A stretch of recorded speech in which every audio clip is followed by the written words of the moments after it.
final de Boku no Hero não foi ruim, ele só não foi o final que a gente queria. E calma, antes de fechar esse vídeo e me xingar, respira, porque o que aconteceu aqui em Boku no Hero é um trauma coletivo de quem já assistiu muito anime. É uma obra gigante, cresceu junto com a gente, e quando acabou, a gente percebeu que esperava uma coisa e recebeu outra completamente diferente. E eu sei, isso dói, porque a gente gerou expectativa e ela não foi atingida. Mas a gente tem que pensar que quando o mangá terminou, muita gente ficou com aquele vazio estranho, não porque foi mal escrito, mas porque não foi épico do jeito que a gente queria. A maioria queria ver o Midoriya no topo do mundo, o herói número 1, novo All Might, intocável e forte pra sempre. E aí o final vem e tira os poderes dele. Pra muita gente, isso deve ter parecido injustiça. Tipo, mano, o cara sofreu a vida inteira, quebrou o corpo inteiro, perdeu um amigo, quase morreu umas 50 vezes pra acabar desse jeito. E eu entendo esse sentimento, de verdade. Porque a gente cresceu vendo histórias onde sofrimento sempre vem com recompensa. Quanto mais você sofre, mais alto você sobe. Só que em Boku no Hero nunca foi exatamente essa mensagem que o autor quis passar. Desde o primeiro capítulo, a pergunta nunca foi quem era o mais forte. Sempre foi o que faz de alguém ser um herói. O Midoriya não tinha dom nenhum, era um fracote sem talento e não tinha vantagem em nada. E mesmo assim, na primeira oportunidade que ele tinha pra salvar o rabo de alguém, ele corria. Esse sempre foi o ponto. Então, quando ele recebe o One for All, aquilo nunca foi um troféu pra todos sempre, porque era emprestado. Até pro All Might foi emprestado. É um poder que foi passado adiante porque todo mundo tava precisando por causa do demônio do All for One. E quando o mundo não precisou mais desse poder, ele some. No Japão, isso não foi visto como punição pela maioria do público. Foi meio visto como honra. Aquele negócio de samurai que eles adoram. Ele cumpriu o papel, fechou o ciclo e seguiu em frente. Mas o final não é só sobre o Midoriya. Ainda tem muita mensagem que a gente perde no meio da frustração de não ter tido as expectativas atingidas. O Bakugou, por exemplo. Muita gente queria um arco onde ele virasse um herói absurdo, gritasse menos e sorrisse mais. Mas o crescimento dele foi um pouco diferente do que o povo tava esperando. Ele perdoa, né, o passado dele e de certa forma evolui, deixando de ser um babaca completo pra ser ali um cara explosivo, mas que entende os erros que já cometeu e que tá tentando reparar da forma dele. Ele não ia virar o melhor super-herói ou um Beast Genius sozinho. Ele simplesmente entendeu que ele não precisa ser o melhor de todos sozinho. E pro Bakugou, isso é evolução pra caralho. O Todoroki também é outro caso mal interpretado. A internet inteira só sabe falar do cabelo dele. Muita gente queria que ele superasse o pai e virasse uma lenda, mas o arco do Todoroki sempre foi muito interno. Ele tinha muito problema pessoal. E esse final meio que quebra essa prerrogativa que ele tinha e esse ciclo. Ele escolhe existir sem odiar o pai dele pra sempre. E isso é definitivamente uma vitória. A Uraraka, então, a internet inteira tá chorando porque ela e o Deku estão juntos. Por mais que no anime isso nem acabou sendo mostrado tão abertamente, mas ela não era só o par romântico que não aconteceu. O arco dela fecha quando ela entende que ela quer ser heroína, não é por causa do dinheiro pra ajudar os pais dela e nem pelo status. Ela quer salvar quem ninguém tá olhando. E no final, ela literalmente tá aconselhando crianças sobre como usar as individualidades delas pra não acabar dando merda de novo. Ela vira meio que um símbolo de empatia num sistema que sempre premiou só força. Enquanto os outros personagens, o Lida, o Kirishima, a Momo, o Tokoyami e os outros que pertencem à turma, eles não terminaram virando deuses e super-heróis absurdos e inalcançáveis. Eles viraram simplesmente profissionais. Gente que sustenta o mundo funcionando. Porque Boku no Hero nunca foi sobre deuses. Foi sobre como a sociedade funciona quando os poderes apareceram. E agora a parte que muda tudo. O sistema de heróis. O ranking sempre foi legal, estiloso, sempre recebeu um puta hype,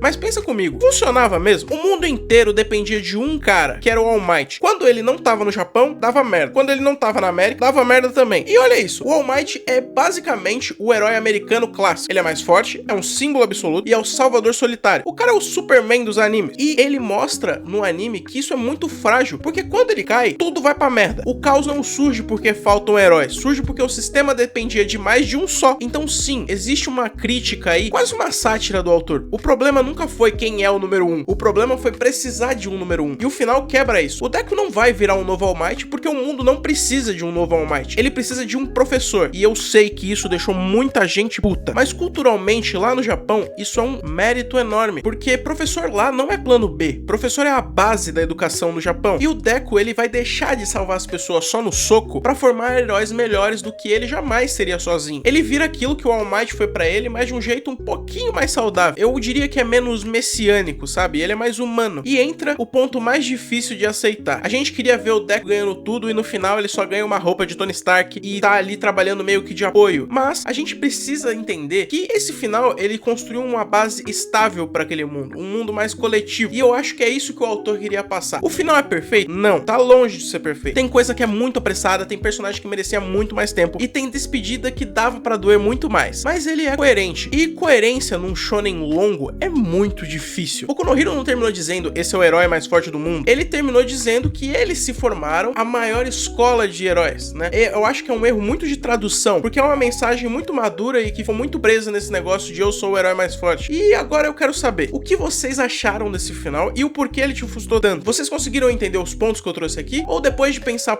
desse lado, começou a fazer um pouquinho mais de sentido? Comenta aí embaixo, porque essa conversa é boa demais pra acabar por aqui. Se curtiu o vídeo, deixa o like pra fortalecer, se inscreve no canal e clica no próximo vídeo que tá aparecendo agora na tela. Obrigado por ficar até o final. E lembra, às vezes crescer é aceitar finais que não são grandiosos, mas são honestos. A gente se vê no próximo vídeo. Fui!